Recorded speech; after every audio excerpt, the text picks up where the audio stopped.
Les tensions montent en Afrique de l'Ouest. Le Niger brise le silence et adresse un message direct au Bénin et à la Côte d'Ivoire. Que signifie réellement cette prise de parole? S'agit-il d'un avertissement, d'un appel au dialogue ou d'un tournant diplomatique majeur? Dans cette vidéo, nous décryptons les mots, le contexte et les enjeux réels derrière cette déclaration qui fait réagir toute la région. Restez jusqu'à la fin pour comprendre ce qui pourrait changer dans les relations entre ces pays. Et pourquoi cette réponse du Niger attire autant l'attention aujourd'hui? J'ai effectué des missions sur le territoire ivoirien pour la paix en Côte d'Ivoire parce que nous étions convaincus d'un idéal. J'ai traversé des cours d'eau que je suis sûr 80% des Ivoiriens n'ont pas traversé. Le Nzi, le Komoé, le Bandama. Nous étions au lac Kossou, non loin également de Yamoussoukro. J'ai parcouru de Daoukro. J'étais jusqu'à Man. De Man, j'étais jusqu'à Odjene. Je suis revenu par Man pour remonter sur Danané, traverser la frontière avec un pays que je ne citerai pas, mais qu'ils savent, à partir de Danané, dès que vous sortez, il y a un pont. J'ai traversé dans le cadre de la mission. Au retour, j'avais pris la côtière par tout le pleu pour revenir à Dalawa, puisque j'avais passé à Dalawa. De Dalawa, j'ai fait Vavois, j'ai fait Séguéla. Je suis revenu. J'ai fait Dalawa, ici à Mama, chez le président Gbagbo, pour ressortir vers Toumoudi, même pas à Yamoussoukro, puisque à Yamoussoukro, c'est en allant que j'ai passé à Yamoussoukro. J'ai fait Daoukro jusqu'à la frontière de Bondoukou, à la frontière du Ghana. J'ai fait de Daoukro jusqu'à Abidjan, où certains qui crient aujourd'hui étaient incapables de mettre pied à Abidjan au moment où on était à Abidjan. Ou au moment où c'était les forces françaises qui pillaient la Côte d'Ivoire. Les soldats français ont pillé la banque centrale de Korogo, de Bouaké et toutes les grandes villes où il y avait des dépôts. Ils transportaient par millions, par dizaines de millions, centaines de millions de francs CFA. La seule chance, c'est qu'ils ne pouvaient pas aller en France avec les CFA puisque personne ne va leur échanger. Ils étaient obligés de dépenser ça sur place en Côte d'Ivoire. Ce n'est pas des Nigériens qui ont pillé, c'est des Français aujourd'hui, leurs amis avec lesquels ils s'acoquinent. Et c'est moi qui ai fait ce sacrifice-là, parce qu'il y a un idéal auquel on croyait. Les Nigériens ont sécurisé Ouattara à l'hôtel Golf. Toutes les forces refusaient. Le Niger avait un détachement spécial qui était à la Rivera, qui protégeait toutes les autorités. Nous le faisons de façon impartiale. Si ce n'est pas moi, c'est ceux qui m'ont relevé. Puisque c'était un séjour, nous avions fait un séjour de 8 mois, contrairement à la pratique où c'était des séjours de 6 mois. C'est des Nigériens qui l'ont sécurisé. Et moi, voilà ce que j'ai fait. Mais je sais ce que lui, il est en train de faire présentement pour nuire au Niger. Je vais lui rappeler des dates. Du 6 au 7 et 8 août 2024 à l'hôtel Golf. 6, 7, 8 août 2024 à l'hôtel Golf. Du 8 à une ville qu'on appelle Jacquesville, je crois, qui est non loin d'Abidjan. Du 28 au octobre au 27 novembre au 43e Bima. Je donne des dates. Il vérifie ce qui s'est passé pendant ces périodes que je suis en train de citer. Juillet 2025 à Korogo, 4e région. Mai, juin, jusqu'à la date d'aujourd'hui, au camp, l'ancien camp du 3e bataillon de Bouaké. Il vérifie ce qui s'est passé et ce qui se passe. Ensuite, à Sokoura, la même période, qui est une ville non loin de Bouaké, qu'il vérifie ce qui se passe. Moi, je sais ce qui se passe. À Kong, à la frontière avec le Burkina, qu'il vérifie ce qui se passe. Moi, je sais ce qui se passe et lui, il sait ce qui se passe. Le mois de décembre, fin décembre 2025, les multiples rencontres qui ont eu lieu avec des dates, j'ai les dates. Lui-même, il a participé.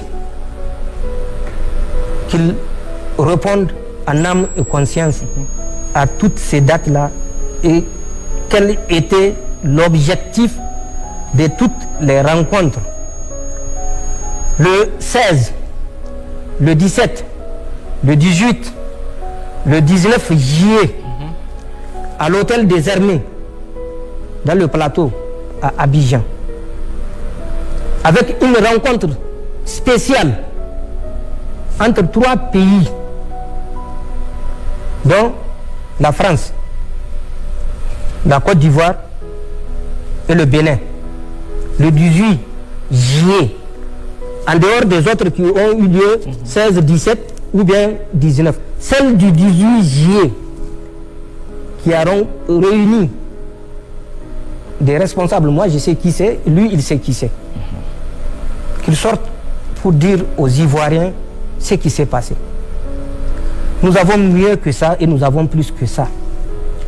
Nous avons le dernier financement, mais nous le gardons pour l'histoire, parce qu'il ne sert à rien que les gens pensent que c'est les preuves qui vont pousser ces gens-là à abandonner ce qu'ils sont en train de faire. Qui n'a pas vu le Mali? Depuis le temps de Choguel Maïga, qui a été abandonné en plein vol aux Nations Unies, qui était parti avec des preuves, à Abdoulaye Maïga, le général actuellement Premier ministre, qui a répété 3 fois, plusieurs fois, pour qu'on leur permette de présenter les preuves. Dites-moi qui s'est toujours opposé. N'est-ce pas la France qui a mis son droit de veto? C'est la France qui a mis son droit de veto. Mais nous savons, et il faut que les Nigériens comprennent, en plus de ce que nous disons avec précision, date, heure, lieu, coordonnées géographiques, acteurs, montants. Pour les montants, je reviens à Patrice Talon. Décembre 2024, il a donné 90 millions à Takubakoy. 90 millions. Décembre 2024. Je sais pourquoi il a donné les 90 millions. Mais il n'a qu'à demander à Takubakoy si l'usage qu'il a fait des 90 millions est celui que Patrice Talon lui avait demandé. Takubakoy a remis cette somme au cours d'une rencontre à Abuja du 8 au 9 décembre 2024 pour l'achat de 700 motos, dont 500 motos au profit du GININ et 200 motos au profit de l'EIGS. Ça s'est passé du 8 au 9 décembre 2024. Et dans le bureau d'un assistant que je sais et que lui il sait, et réunion au cours de laquelle des acteurs ont pris part que je connais et que lui il connaît. Mais l'objectif pour lequel, je rafraîchis la mémoire à Patrice Talon, pour lequel il avait donné les 90 millions, c'était dans un montant plus global de 300 millions. C'était destiné au versement aux terroristes qui sont en train de mener des actions dans le W et la Pendjari. Takubakoy a détourné cet argent-là parce qu'il l'a versé comme participation pour l'acquisition de 700 motos. Si vous avez remarqué, le 31 décembre 2024, le contrat qui liait Patrice Talon aux terroristes, pour lequel il versait cet argent, est arrivé à terme. Le 8 janvier, au moment où même le chef d'état-major était en déplacement au Tchad, le chef d'état-major béninois, il y a eu une attaque qui a fait une dizaine de morts. Ensuite, quelques mois plus tard, en avril, le 17 avril, il y a eu une grande attaque où il y a eu 76 morts. C'est parce que les terroristes ont refusé de reconduire la trêve pour laquelle il avait versé les premiers 90 millions et où il restait 210 millions pour faire les 300 millions. Parce qu'ils ont dit qu'ils ont constaté que Patrice Talon ne respecte pas ses engagements et qu'ils ne vont pas reconduire la trêve. Amen. Il n'a qu'à nous dire pourquoi il s'est déplacé. Moi, je ne le dirai pas. Parce que j'ai honte de ce qui se passe. C'est ça la différence avec nous. Nous avons pris notre destin en main. Nous ne comptons plus sur quelqu'un pour nous assumer. On va nous dire, ah, vous avez des Russes avec vous. Mais qui a vu ces Russes en opération sur le terrain? Ils ont leurs informateurs sur notre territoire. Ils n'ont qu'à nous le dire. Nous avons récupéré notre liberté d'action. C'est ça la différence avec Patrice Talon qui a perdu sa liberté d'action. Aujourd'hui, l'armée du Bénin ne peut pas être présente dans le nord Bénin. Et de quoi on peut être jaloux? On ne sera jamais jaloux d'un pays frère. On ne sera jamais jaloux de nos frères. Mais si c'est la jalousie, c'est peut-être Talon qui l'a dans son cœur et il pense que tout le monde est comme lui. Lui qui pensait pouvoir nous asphyxier s'est retrouvé avec une noix de coco dans la gorge. Il n'a qu'à se débrouiller avec. Il n'a qu'à répondre aux questions que j'ai posées. Alassane Ouattara, j'ai donné des indications. Je crois avoir fait suffisamment. Les preuves, ce n'est pas ce qui manque. Mais il y a des preuves que nous n'exposons pas pour ne pas exposer. Donc voilà ce qu'il y a entre ces pays. Il n'y a pas de haine particulière pour ce que nous avons fait pour ces pays-là, même si aujourd'hui ils sont amnésiques et ils oublient ce que nous avions fait pour eux. Mais Allah est là et il est le juge, le plus sage des juges. Nous ne voudrons jamais que les Béninois, les Ivoiriens ou les Nigérians soient en difficulté. Ça, jamais. Mais nous n'accepterons jamais la politique qui a pour visée de collaborer par soumission servile pour nous soumettre. Nous avons fait un choix, la liberté d'action. Ce choix est irréversible. Voilà ce que je peux dire par rapport aux relations que nous entretenons avec ces pays-là. Voilà ce qu'il fallait retenir de cette déclaration qui secoue la scène politique régionale. Entre stratégie, message politique et enjeux géopolitiques, la situation mérite une attention particulière dans les prochains jours. Donnez-moi votre avis en commentaire. S'agit-il d'une escalade des tensions ou d'un pas vers le dialogue?